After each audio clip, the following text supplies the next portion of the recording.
ಅಂತೂ ಇಂತೂ ದೇಶದಲ್ಲಿ ಕಾಣಿಸಿಕೊಂಡ ಭೀಕರ ಬರದ ನಂತರ ಕೇರಳಕ್ಕೆ ಮುಂಗಾರು ಮಾರುತಗಳು ಎಂಟ್ರಿ ಕೊಟ್ಟಿವೆ. ಮೋರಾ ಚಂಡಮಾರುತದ ಪರಿಣಾಮ ಮುಂಗಾರಿನ ಆಗಮನ ಇನ್ನೂ ತಡವಾಗಲಿದೆ ಎನ್ನಲಾಗಿತ್ತು. ಆದರೆ ಮೋರಾ ಸೈಕ್ಲೋನ್ ಬಾಂಗ್ಲಾ ಕಡೆಗೆ ತಿರುಗಿದ ಹಿನ್ನೆಲೆಯಲ್ಲಿ ಕೇರಳಕ್ಕೆ ಮುಂಗಾರಿನ ಸಿಂಚನವಾಗಿದೆ. ಇನ್ನು ಬಾಂಗ್ಲಾದೇಶದಲ್ಲಿ ಮೋರಾ ಚಂಡಮಾರುತಗಳ ಅಬ್ಬರ ತೀವ್ರವಾಗಿದೆ.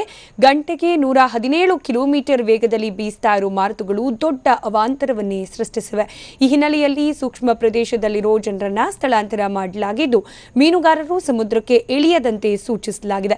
ಗಾಳಿಯ ರಭಸಕ್ಕೆ ಮರಗಳು ಕೊಂಬೆ ತಪ್ಪನೆ ಉದುರ್ತಾ ಇವೆ. ಮನೆಗಳ ಛಾವಣಿ ಹಾರುವಷ್ಟು ಜೋರಾಗಿ ಗಾಳಿ ಬೀಸ್ತಾ ಇರೋದ್ರಿಂದ ಜನಜೀವನ ಅಸ್ತವ್ಯಸ್ತವಾಗಿದೆ. ಇನ್ನು ಮೋರಾ ಸೈಕ್ಲೋನ್ ಎಫೆಕ್ಟ್ ಭಾರತಕ್ಕೂ ಕೂಡ ತಟ್ಟಿದ್ದು, ಒರಿಸ್ಸಾ, ಪಶ್ಚಿಮ ಬಂಗಾಳ ಸೇರಿದಂತೆ ಮಿಜೋರಾಂ, ಮೇಘಾಲಯ, ಮಣಿಪುರದಲ್ಲೂ ಕೂಡ ಜೋರಾದ ಗಾಳಿ ಹಾಗೆ ಮಳೆ ಬೀಳ್ತಾ ಇದೆ.